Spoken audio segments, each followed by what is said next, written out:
I had lip filler injections to look like an influencer, but then they gave me the worst case of psoriasis my doctor had ever seen. A teen influencer has revealed how he was left with the worst case of psoriasis doctors have ever seen after he got lip fillers injected at the age of 16. Charlie Michael Baker from Leland, Lancashire, has nearly 1.5 million followers on Instagram and became a best-selling author after his first book detailing his experiences of having autism hit the shelves in 2022. The 18-year-old has now spoken exclusively to Mail Online about how he was left with psoriasis from scalp to toe after being injected with lip filler by a woman who he says has also administered it to other celebrities. She gave him 18 injections over a period of 5 months despite being underage. He was 16 and the legal age for administering fillers is 18. When he began suffering from severe side effects which he did not know at the time was psoriasis, he says she told him it was an allergic reaction to fast food, and continued to administer fillers. Gradually beginning as what were a few marks on his face, the teen was soon covered in painful patches all over his body. When he eventually attended his GP clinic, he was told he had developed psoriasis. Speaking of his ordeal, he said, "It was the most horrific thing ever. It completely knocked my confidence because it wasn't just on my face. It started spreading further to my body as well. It was horrible. It's like I didn't have any control over my body. It spread to my scalp. I had it in my ears, all the way down to my toes. I kept on going back to my GP and they provided me with steroid creams and stuff. It was so expensive, I spent about $3 to $4 grand on creams. My skin was just peeling off. I couldn't even wear makeup. It was so red and so dry and so itchy. At points I just felt like going into the kitchen, getting a knife and just cutting the skin off. I would sleep on one side and it would burn. It was just the most awful thing ever." He joked, "The only thing keeping me going was that Kim Kardashian had it. I said I wanted to look like a celebrity, and I went for the biggest one unfortunately." He said he went into hiding after the psoriasis spread all over his body and went from posting regularly on social media to stopping altogether. He says that prior to the fillers there was not a single spot on his face and had never suffered from psoriasis. Despite being prescribed a range of steroid creams to bring the inflammation under control, they didn't work. The condition has largely cleared up now, nearly a year later after he was prescribed immunosuppressants.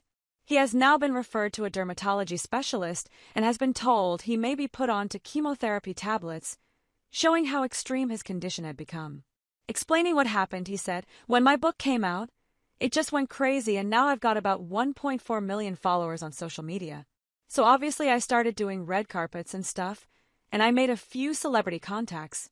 I'd look at them and think, you've got a beautiful face. It's not real, and I know it's not real, but I want to look like that. So in January last year, when I was 16, I decided to message a person that does filler on Instagram and ask if they'd like to work together. She agreed and told me she'd do my fillers for free. So she started doing my fillers, and I would just post about it. My agent estimates she got about £15,000 to £20,000 worth of business from me. But I started to get patches on my face. It was gradual. At first it looked kind of like chicken pox. When I went to her panicking, she told me it was an allergic reaction to fast food.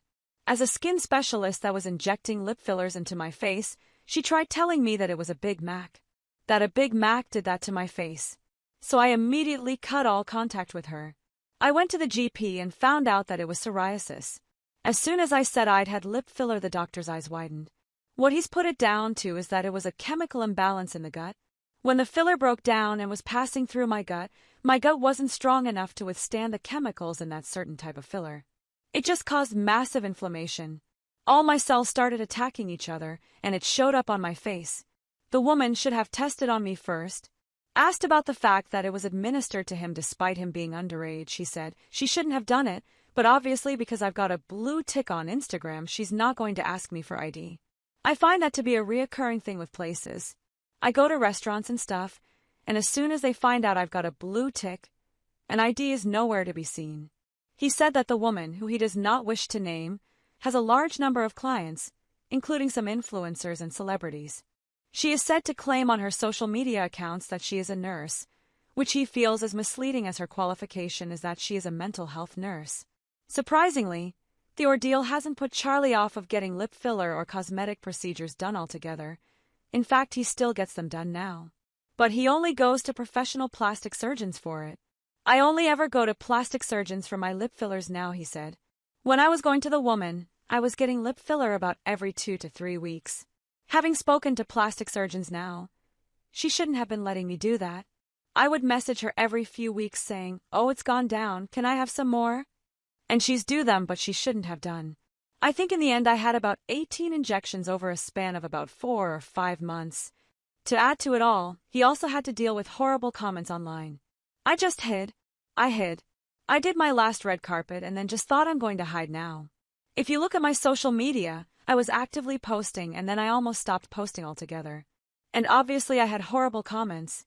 When I came out with psoriasis, it was a picture of my face without makeup on, and in the caption it said I've got psoriasis. And people were horrible about it. Don't get me wrong, others were also lovely. No one online still knows to this day the reason I got the psoriasis. The teen influencer was previously praised for donating £200,000 to charity after he wrote a book about his experiences of being autistic. He quickly became a best-selling author at the age of just 16 after his first book, Charlie Baker, Autism and Me, was released. In it, he revealed he had been bullied since the age of 5 and didn't receive an official autism diagnosis until he was around 6 years old. In his book he wrote, "I was bullied a lot through the end of primary school and my whole secondary school life. I was bullied for years, and that affects you a lot more than you think. People think words are just words and never think about how they could potentially impact someone. You really never know what someone is going through, and one comment that might seem silly to you could really affect them. I am really grateful and appreciative of the voice and platform that I have today." Charlie felt compelled to write the book to encourage more people to speak out about their autism struggles. He has since written an e-book titled Social Media and I, detailing his experiences with social media and the dangers of social media. He says that he gets between 300 to 500 rape and death threats daily, with some even sending him pictures of his house from Google Earth.